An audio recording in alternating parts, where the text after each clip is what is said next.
Today, today is November 20th, 2024. We're at the Kansas City Museum, and we have the privilege of interviewing Jim, goes by Grandpa, Nunnelly. And we want to thank you for taking this time to be with us. And we're just going to keep this conversational. And we'd love to find out about your life and work here in Kansas City. Okay. So let's just start with a question. Tell us about your background, your parents, the neighborhood you grew up in, the school you went. And if you'll start by stating your full name and the date of birth. Okay. My name is James Theodore Nunnelly, and I guess I'm a senior. And when was the other date of birth? 09/06/1942. I just turned 82 years old after and retired just rather recently here in Kansas City. And I got started here because I received an assignment to come here back in the late 60s, in fact in 1969, where I was appointed as the executive administrator of an experimental project in the Wayne Minor housing area. What did that project entail? It was scary at first because it was for two reasons. One, it was existing in the worst public housing unit in the country at that time. And the second part is it was underdeveloped, or at least when I got there, so it scared me a little bit. And when I say scared me, it took up a lot of my fear tendencies. And but now today, 80 years later, or 70 years later, it still stands and glowing, and I have had a part in making that happen. So what did some of your daily duties entail? When I was in there, that capacity, yeah. in that capacity, it was mainly just being creative in order to connect with people, in not only in public housing but the Kansas City community in general. It is a long-standing assertion that people from the outside are not as welcome as Kansas City natives put it on to be. So you have to kind of swim upstream socially, but at the same time be sound administratively, or at least managerially. And so I guess I was lucky in that regard, or luckier than most.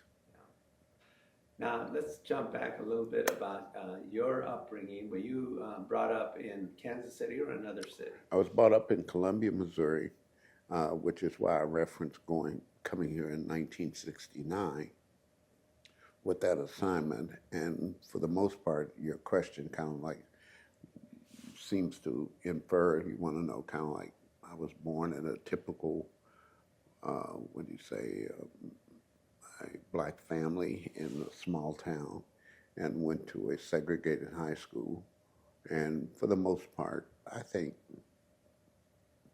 navigated it fairly well, which led to at least some desire, or at least some accommodations to come to Kansas City and start all over again. Well, Columbia, Missouri, well known for the University of Missouri and a college town. Was there much opportunity for black students to go on to MU at that period of time? I think there was a lot of opportunity. I was among the first 50 or so black students to go to the University of Missouri. Now, of course, we're talking years ago now, but at the time it was pretty segregated in the state as well as in the city. So that shaped a lot of my thoughts, because I'm kind of stuck a little bit in the racial separation era of the state of Missouri and Kansas City and Columbia. And so I just kind of lean on what I learned then, or what I should have unlearned by now. So it was pretty racially divided. Was there much of a civil rights effort on the part of the Black community to gain basic human rights especially after the passing of the 1968 Civil Rights Law. First, Yeah. there was a lot of activity that I was involved in, but I think one of the severe problems in America is that America it's built on racial minorities for the most part, and so the competition for is essentially the same but very different in how you go about it. And so to make any movement at all, you must be kind of like a song stylist. You must be able to sing better, but the song or the music is the same. Yes, it'll take you. When you came to Kansas City, how did that happen? Did a job open up and you just applied, or? Well, I think I met a doctor for whom the present center is named, who asked me to come and help disentangle the bureaucracies that were necessary to do something with federal money. That was kind of the conversations.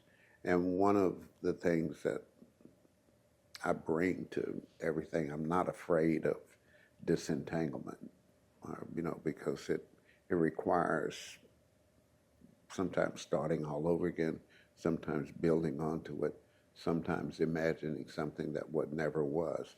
It's not a set priority, or set in stone.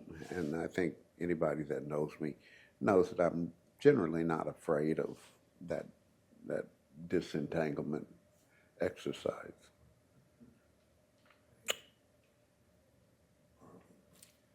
Speaking about disentanglements, where did you work and what strategic plans did you come about with working? Like, I know you worked at Combat. Mm-hmm. I want you to talk about that a little bit. And I know you were part of the strategic plan developing Swell Parkway Health Center. Mm-hmm.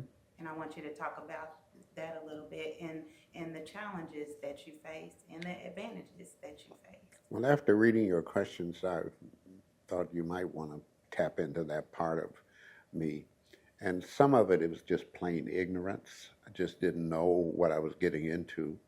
But a lot of it is just kind of my approach, to life in general. It's full of surprises, it's full of enchantment, but it's also loaded with sorrows and disappointments. I mean, that's just the way it is.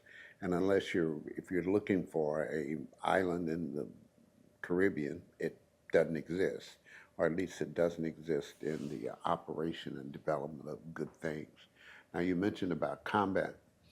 Combat actually came about as, to me, it was a joining up or a marriage between the criminal justice system and the healthcare system, to me.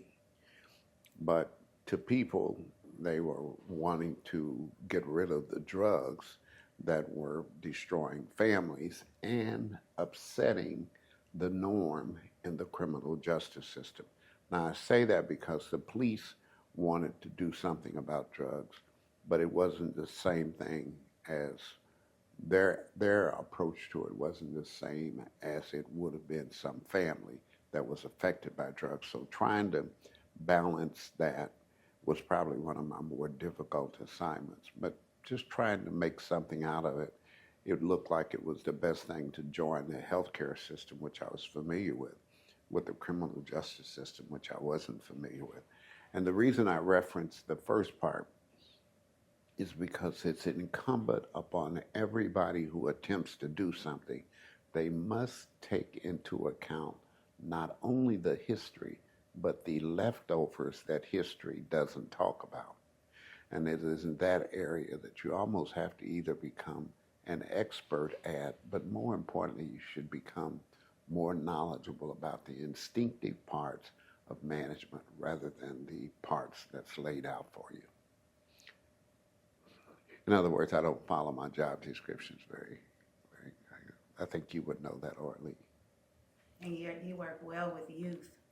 Yeah, and I think that came out of working with youth. And on the way over here, I was thinking, what would I tell you when you ask that question? I would say that the youth are the least imbued with the past. And so, therefore, the disentanglement process is a lot less than it would be talking to somebody who was married to a period of time, which would be when they lived. And, and I don't care how good we get in the world, we can't empathize enough what it's like to be another person in another place in another time period. You can't do it.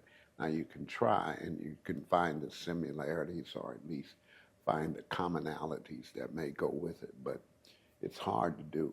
And most people are not willing to do that. They just say, let me live in the road. Let me live by the side of the road and leave me alone. That's what most people's orientation is. And that's the way governments are. That's the way timekeepers are. That's the way people who run organizations are. They don't want to mess with it. And so what I ended up with are assignments that are just messy. Somebody wants to save, but they're messy. And getting that mess on your hands, most people don't want the risk of even being associated with anything that might fail. It's like boarding the Titanic after it's gone down in the sea. And that's a difficult assignment.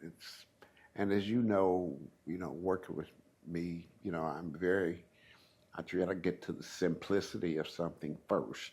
And when I say simplicity, things that we agree on. Now that's only because I'll have to try to refer that a little bit later. But the simplicity of getting to something we agree on is a task within and of itself, because we don't really want to let go of it, what it is that distinctively identifies us or separates us. We don't want to let go of it. We want to hold on to it. And that gets back to the question that you had raised about the difficulty in dealing with minorities, because no matter, we may have the same ideals, that we may have the same goals, but they're not the same when they're articulated, or they don't want anybody to know that they're the same in the first place. I know that's a mouthful or earful to disentangle, but that's what it happens. Like the ideal of generation rap. Okay, yeah, right. Now, the novelty of that, and I think I bought you a plaque to kind of symbolize that, that was one of the things that came about because of my healthcare background. We looked, we looked on a utilization chart and saw that the people that we were supposed to appeal to was not on that demographic chart, and that was young teenagers. Now, I don't know why teenagers stop coming to healthcare, facilities, whatever. I just know that when they got to be 12 or 13, they just dropped out of the system. So we had a whole lot of young people that were still in parental control to come, had a whole lot of young mothers, had a whole lot of old people and whatever. But that demographic of teenagers was just noticeably absent. And that kind of intrigued me, because how were you going to keep it going over a period of time if you didn't have teenager buy-in? Because unfortunately or fortunately, teenagers become our rewardees for the time and effort we put into anything. And therefore, if you don't have that perspective, you're going to be out of business very quickly. And that's why I always refer to your son Mario and Pior, because it doesn't make any difference whether they're right or wrong. That isn't the concern. What you have to look at them is that they're going to be captaining this ship in a very few years, and it's fast. It gets around fast. So you better learn to at least know them beforehand, because that's going to be who you're going to be managing, or who's going to be managing you a little bit later. So there's a little bit of disentanglement, or easy disentanglement, with the young people. I mean, you don't have to undo so much. You can just kind of take where they are and kind of work with that. But what was your secret of getting teenagers and young people involved in the work that you were doing? I I'm run, assuming SWOPE, no, health services. no, that wasn't in healthcare. It actually turned out to be a radio program, and where teenagers just kind of came. And, the first thing is I got rid of was any kind of application process. If you're willing to come and learn and talk, I'm willing to talk to you. So there was no formality. I knew nothing about anybody that walked in. I said, bring your friends. And pretty soon there were 70 teenagers cramped in a studio every Saturday morning. And it was intriguing because, there was no commonality, there was no church, there was no area, or there was no affiliation, school affiliation. It was just whoever so will come, let them come. So you And gave them a voice. so I gave them a voice, exactly. And the voice wasn't tampered with. It was like, whatever you think. But after you said it, let's examine it. Let's see what it really means. Let's see how it impacts or what you might need to alter in saying that. Because if your goal is to be somebody, you gotta remember that you can't be somebody by yourself. And so you have to kind of learn some at least skills or at least whatever. And so that kind of denominator, just letting people come together and being able to express that, was a milestone in the development of teenagers. And crime went down. And, and matter of fact, when we were talking about family court one day, it reminded me that family court made it mandatory for the people who were incarcerated, young people that were incarcerated, had to listen to this show. I didn't know that until I was probably 70 years old. But I'm saying it was the clear voice of an untainted era. And that's what was fascinating about the show, I believe, that you didn't have to be somebody's nephew or somebody's relative, or you didn't have to have a certain score in your academic achievements. You just came. And nobody knew that, but they rapidly made up for that. That was what was interesting, that there was no beginning point, that you can start wherever you are and then depend. And some eventually got pretty good at it. As a matter of fact, the recently elected prosecutor, Melissa Johnson, was one of the people that I work with. And the other thing is there were no rules. There were no rules. You could come and stay 2 weeks, or you could come and stay 20 years. Didn't matter. It's fine. Because you kind of gotta get rid of all the things that we bring into, that we pack into ourselves, and they get in our way of getting something done. We're more concerned right here in this interview with about how we're laid out than what it is we really think. And so therefore rules and mores and all this sort of thing get in the way of us tapping into the individual and seeing what they are.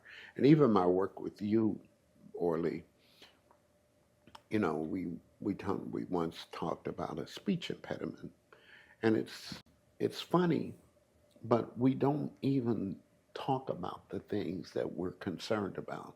We somehow or another avoid them or find ways to not step on anybody's toes. But to step on my toes, you need to be close to me. And so therefore, like if I step on your toes, we're close physically enough to be able to talk. And so therefore, getting rid of those barriers is kind of something that I think people appreciated with Generation Rap, or at least they didn't let them. And so parents became kind of a part of everybody's life, because the students are the people that could talk about any subject they wanted to. Now that is amazing, because nobody is willing to go that far with anybody, that you can tell me or talk to me about anything. Even though we say it often, we don't really want it or believe it. But that was it. So they said, what are we going to do? On the radio, you're going to talk. But more importantly, I'm not going to tell you what to talk about. You're going to tell me what you want to talk about. And the variation in topics went over, and the ratings were so high that they sold more advertisement in that time period on Saturday morning than they sold on any other day of the week except Friday. And so immediately I said, where is this market? So everybody was happy because the market was like swaying upward and the listeners were improving. But most importantly, the kids kept coming. And at any one time, we may have 70 kids in a tight little studio. And they said, we got to have a bigger studio. No, we don't need a bigger studio. And so some people came to meet friends. Some people came to be on the radio. Some people came to say that they are exclusively, journalists. I mean, there are all kind of reasons. And that I never asked either. I never asked, why are you here? And to this day, and that's where the moniker of Granddad came from, because I didn't even want my name mentioned. I didn't want names to get in the way. And so people never knew my name. They only knew Granddad. That's it. Or at least that's all. What radio station was that? That was it was Carter Broadcast Company, but it was KPRS radio. And we were on the FM side at the time when FM was something, meant something. And today it's kind of like lowered its value Is the program still running or? Yeah. Well, they keep trying to revive it. And, and I've been asked about it. They don't really want to let go as far as I let go with allowing the children to be whatever they wanted to be, or children or young people. And that was a little bit more, people usually want a little bit more control than that. And so it died because of lack of support from the parents. Loved it. I think the station kind of it stayed outside of their position, and so after about 13 or 14 years, I think 22 years, it finally just kind of dissipated. Of course, the advent of social media and all that has I think kind that of had a changed lot to do with it. Yeah, the space that is out there for Yeah, young. but it doesn't remove the initial natural part of us that wants to do something special in life. And finding that, or taking the time to find that, is our least developed acumen in our world. It's the least developed. We don't know how to do it. Now, we like somebody to get them ready, and then they come to us. It's kind of like a circus performer. If you can flip on ropes, you're going to be a part of the circus. But to teach somebody to get a relationship with a rope and be able to do it, is time taken. It's kind of like the essence of maturation at an early point, and most people are not willing to do that. So I think, again, back to, I'm willing to take it on. I think that's just the way I am. I'm not afraid. Of course, in today's media world, you might have to do it through a podcast or something like that. Yeah, and podcasts we were probably early in our thinking with the podcast, because I think podcasts are that independence that young people are, that we all need to at least find a place on this earth. Nobody wants to be like anybody else, but most importantly, nobody wants to do it like somebody else. There's a part of each of us that allows us to have a terrain that's only with your name on it. And that is difficult to get to in a world where everybody else's name is already on it. Of course, I'm going to mention Life 360. All right. And what you think about it. Well, I can say I've evolved in my thinking, but I think if you stay involved with it, it'll be fine. And I say that because part of dealing with young people is, again, you have to meet them where they are. You can't redress it or dress it up. You just kind of got to find that starting point. And that starting point, wherever it is, may be way up the road. Most people think you start where you are. You don't start where you are. You start where you want to be. And then therein lies an evolution or a development process that allows you to take roads that you didn't even think you would take. And who would have believed you, Orly, would have stood up and been able to talk to a crowd on Saturday versus where you were before? I mean, and you did it. You talked to a whole fundraising activity with no notes. And I remember your first words was, I am Life 360. And that is coming. And I remember my granddaughter being with me, if you remember. And she kind of coined the phrase that whatever you want to be, you ought to be able to smell it. And that engagement is kind of like where we are. We got a lot of things that we emphasize, but sometimes we underemphasize other things that maybe we're gifted with. And maybe the gift of smell, falls secondary to what we see and what we taste and what we hear. And so, but it's important because if you can smell it, it may be the one sense that allows you to connect with the part of you that's been denied or the gold mine that lies within. And that was that way with you. I I spent more time with you than I normally spend with people, and I tried to be as flexible, but it was so worth it. And I would say that every time you speak, or every time I hear you speak, I hear a little of myself in there because, like you stood up that day, and the next year was showed how improved things were because you had expanded your list to include other people and know where they need to go to in order to get where you were. And so you learned another skill along the way, influence, and how you could use it. And you did very well. So Life 360 is alive in my mind. Is there anything else you want to add, or is there anything that you would like to say to the youth or to your community in regards to how you would like to be remembered? Well, you know, my wife and I, we talk a lot about this. We, I can't,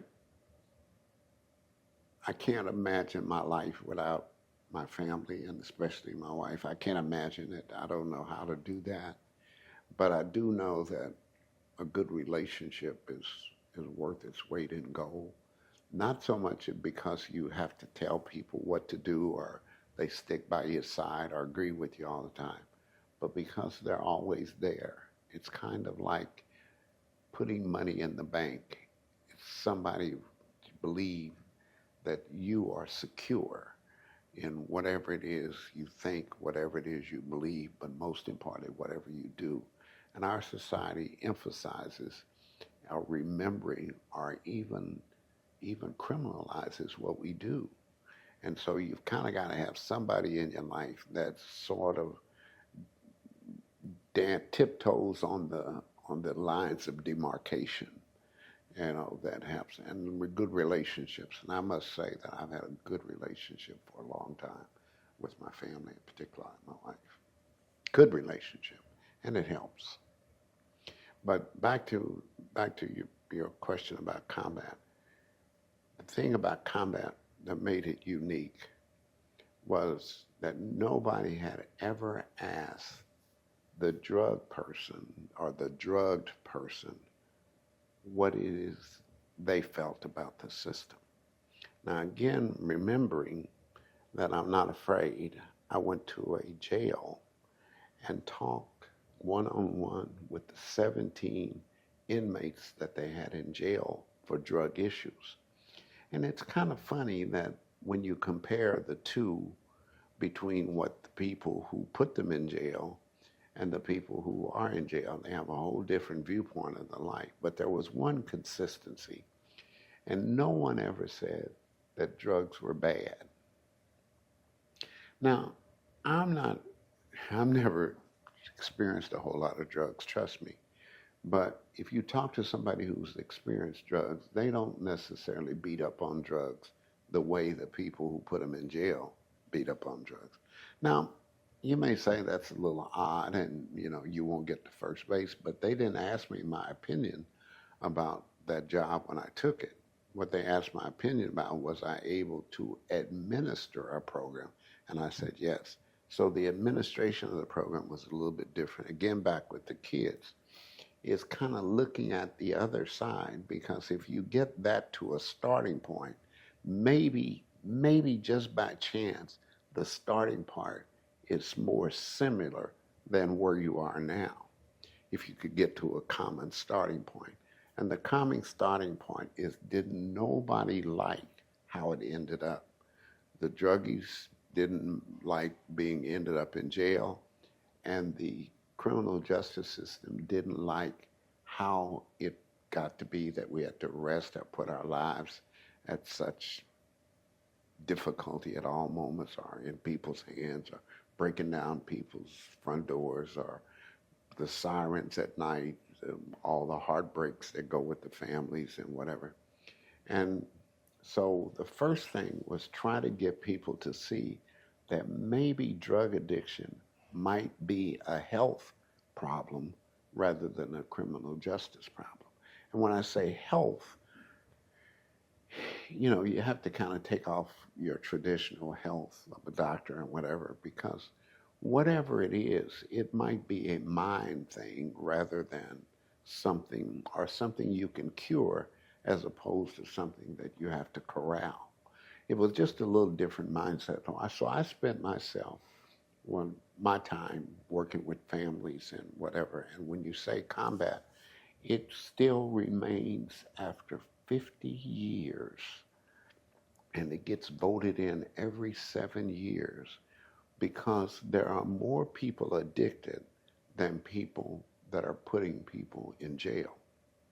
And I say addicted, not addicted in the terms that we see criminality, like with people shooting people and whatever, not that part. But what happens inside the mind, or what happens inside people's mind. Those goals are very similar, whether you're drugged or not. And it's trying to get to that commonality is what I took into the job. And being a healthcare person, I must admit that I didn't land in healthcare. Healthcare kind of landed in me because of that assignment, because after having that assignment at the health facility, there were so many people who weren't ill, but they weren't ill because of their illness, but they were ill because they couldn't get to the solution of their illness. And when I say get to it, it doesn't mean always physical. It could be just mental, how you felt about things. Now, one part when we talk about children, and I'm sorry, I'm kind of jumping all over, but when you get to the element about children, children have to be taken to a healthcare person. They can't just wake up in the morning and say, there's a doctor out there, they'll help me with my stomach pain. It has to be learned that there is somebody in your life that guides you to the right place. And we don't ever forget that part. We don't ever forget that part, no matter how large or how successful we may be. The first decisions about our longevity rest in somebody else's hand. And it's usually somebody like a mother or a caring mother or whatever. But that person kind of begins to complement what it is that's already there, or the need that's already there, that even people who need it can't articulate it. So using that as a background, my first aim in there was to get to the maternal mothers, the kids that weren't even born yet. And I remember my first project, and people thought I was crazy.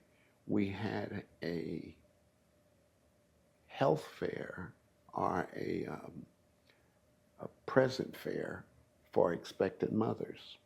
And when I went out up and down Independence Avenue, which wasn't quite as bad as it is now, but we went up and down Independence Avenue, got blankets and baby powder and all these things to prepare for the mothers bringing into this world this child. Now, the connecting point wasn't in the articles. The connecting point is that somebody is in my mind, or knows what my mind is, because I'm worried about what this child is going to wear, where they got diapers or whatever.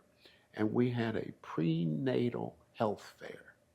Now, we have a lot of health fairs in today's time, but a prenatal one was just out of the question. The baby ain't even here yet. What happens if they die? I said, but what happens if they live? I mean, you want somebody to believe that maybe there is something already ready for you to receive you. Now that feeling never goes away, no matter, and they've got this term in management today called onboarding, and companies have survived better because they begin to anticipate what it's like when you get here, as opposed to making you something out of whatever you were that's different than what you thought when you got here.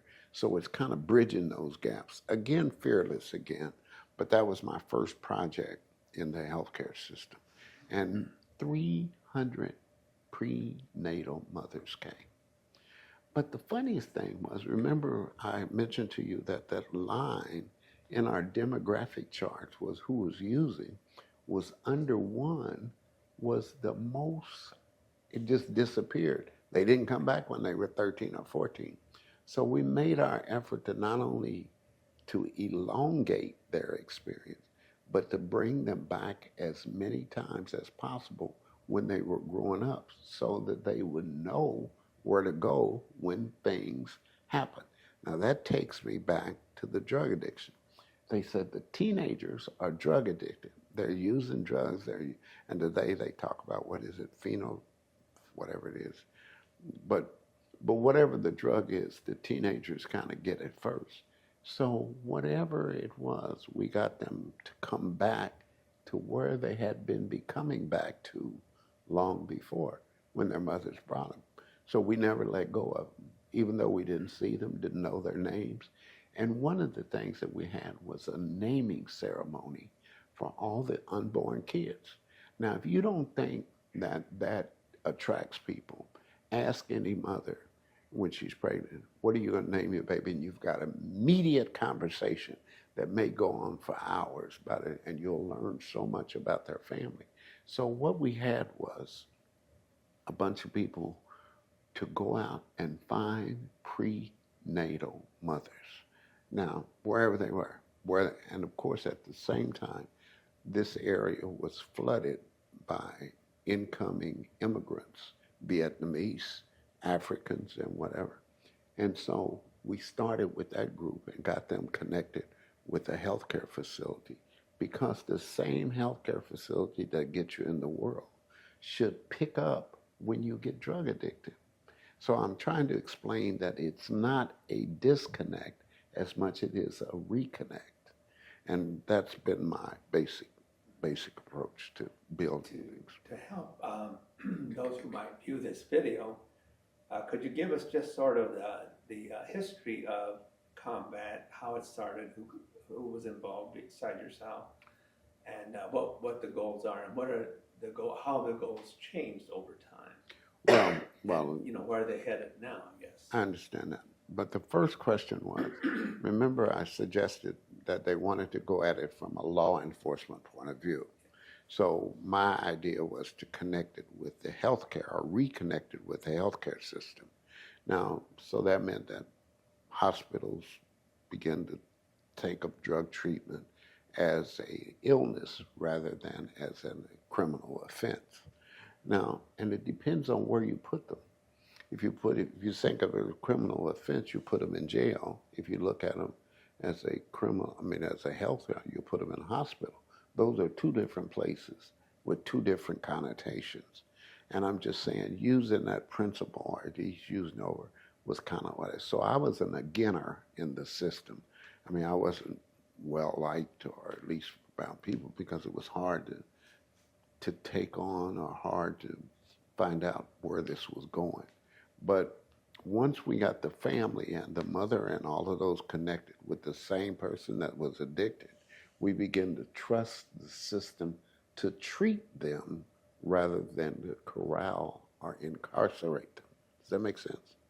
And so that became the approach, the overall approach to combat, at least while I was there. Now, there are people who wanted me to get out of there because it was a lot of shakeups going on, but for the most part, I still believe that people who really want to change things will find me. They really want to change it.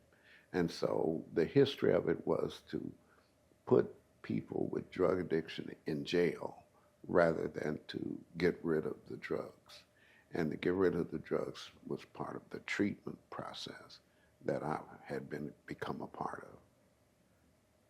I hope that answers your question. Yeah. But, but it's an approach. And today, if you were to give me an assignment, I try to get us to the starting point or the restarting point. And that to me is kind of like where we make the most impact. Now, one thing I will add, my present day life in retirement is a little different than when I was active. I still have 17 young people who I work with, one of which I work with Orly for, I guess, a little bit under a year. And all we do is kind of like regroup what it is you want to do.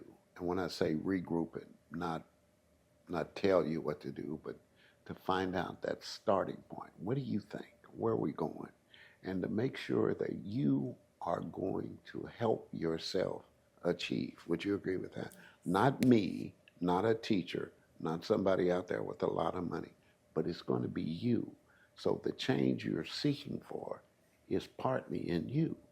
And so therefore, let's get started. Let's rearrange. Let's start at a new starting point. And that is, I mentioned Orly as an example. When the fear of getting up to talk before people is so profound in this country that we ought to have a disease to describe it. Now, so most people won't work with that. We'll say, okay, you need to go out and socialize, you need to find you a friend, or you need to join this organization. And the starting point is inside of you. It's what you think. And if you don't get comfortable with what you think, it's going to be harder for you to get somebody else to think like you later on if you're not comfortable. So regardless of whether you're a minority, regardless of whether you're male or female, it doesn't matter what it is, you got to get back to the starting point of where you are and then develop. And the same is true of an organization. And with these people that I'm working with now, I call them budding CEOs. And I say budding because they think that it's in the charts, or they think it's in the money, or they think it's in the glamour or whatever, and it's inside of them. And she is one improvement. I mean, she started off a year ago, didn't have nobody in it, and she worked with her family, and nobody told her to do that, but she got her family moving, and they got their friends involved, and eventually it evolves into something that you not only want, but something that you can continue to influence. And like a mother's relationship with a child, if you are at the starting point, boy, you got something that will last a long time. Did I say that right? Yes, you All did. right, good enough. I'll quit. In today's political climate, with a emphasis on a police crackdown on people who are involved with drugs, and from from presidency all the way down, where people are saying we got to get tougher than we've been on these crimes and whatever crime they may be thinking of, and certainly drug importation into the country and use in the country and so forth is very much in their minds, I think, when they're talking about cracking down. We know that Nixon's war on drugs wasn't very successful in stopping drug use and addiction and the growth and proliferation of drug use. What are your thoughts about where we're living, the period in which we're living now politically? Well, there's a project announcement out that came out. It was called Project 2025. Everybody talks about it. But we talk about it as if it's the first time we've ever heard it. But way back when this country was being put together, there was something called the Federalist Papers. And the Federalist Papers was trying to get everybody on board to the very same thing that they're trying to dismantle right now. And that is like, should we have a Department of Education? Should we have a Department of Defense? Get everybody on board with that. And then if we, now 2024 years later, we now have, or at least 300 or 400 years later, we now have a paper that says, let's tear this paper up and go on. Now, the part that is intriguing is no one ever said that the Federalist paper worked or didn't work or even acknowledge it. They make it seem like it's a brand new thing. And to me, it's the birth of a new era. So people have an opportunity to say, here's what we're thinking about. Now, I don't believe you should say to a kid these days that we're going to educate you, but the need for education still exists. Now, in whatever language or whatever way you want to put it. So maybe the dismantling of something may be the start of something new. And so, but it isn't new. It's regaining the starting point or reestablishing the starting point. And that's what we have to get used to. So it's the way we go about it as opposed to what it is. And so I've studied this, and among the people that I'm now working with, and one lady in particular, she found herself in charge of an organization that she worked herself up from the bottom of. It's now got 700 employees, and she started at the bottom, and now she's at the top. So part of her dilemma is, am I more like I was when I began, or am I more like what I've learned through the organization? That's a difficult moment. The same is true with the change in political atmosphere in this country, or the seeming change. But we still have to live, and we still have to continue to move the needle no matter what, where we start. So getting back to a starting point, I think it's the challenge rather than, when are we going to get drugs in and out of Mexico, but whatever. It is kind of funny. I went to the University of Michigan, and I went to the border where nobody ever mentions, the Canadian border. It is one of the most peaceful experiences you'll ever run across. I went to the border, crossed over into Canada over the Detroit River. Nobody asked me one single question. And in fact, they welcomed us on that other end to buy all the products and whatever. And there was no disturbances, whatever. But if you go to Texas right now, in El Rio, you'll find that there are all kind of guarded, all kind of walls and all kind of things. Same different situation. One's at the northern part, one's at the southern part. Now, what's the difference? That means that somebody sees a difference and has exploited the differences in people. Now, why is it I can go to one part of the world and walk over into another country, and yet here I've got to go to be frisked, I've got to go through drug detection things, we got to go through TSA, all of this to get into a country. Now, something's different. Now, what we do sometimes is make it so clear that it is the kind of people rather than the people. The kind of people who said, okay, the Mexicans, or at least the darker people of the world, has caused us so much problem in this world that we just stop them from coming across. But we got to remember that there was one time we built the Statue of Liberty. We said, whosoever will, let them come in this country. But it was on a different coast. It was in a different ocean. But most importantly, it was at a different time. So when you look back, the problem is the same, but the approach is a little different. So again, we got to get back to the starting point and believe that the starting point was either in an era or okay, and rebuild from there, not keep criticizing the system as it grows. Because the same child that's running for prosecutor right now was at one time a snappy child that nobody could get along with when she was growing up. Same now, and she's going to become a prosecutor. So what happened? It's not along, whatever happened was along the way. It wasn't at the starting point. So we got to get back to the starting point. Whatever you think that starting point is, but you got to get back to that in a relationship, in the governmental carry out of organization, whether it's drug trafficking or whatever. You got to get back to the starting point. And the one thing that we won't admit in this country is that there must be an awful lot of people who want drugs in order for a drug dealer to be successful. Now, somebody in this country now, nobody's ever said, you Americans are just druggies. Nobody's ever said that. We make it seem like the people who are carrying the drugs are the problem. What about the people who use the drugs? Or what about them? They got something to say about this. Again, it's your starting point. And so maybe what we're into in this country right now is to redefining or having to redefine the starting point. And maybe that's more than what we're capable of doing right now, especially since we've gone down a road of criminality when it comes to seeing drugs. Now, am I a druggie? Absolutely not.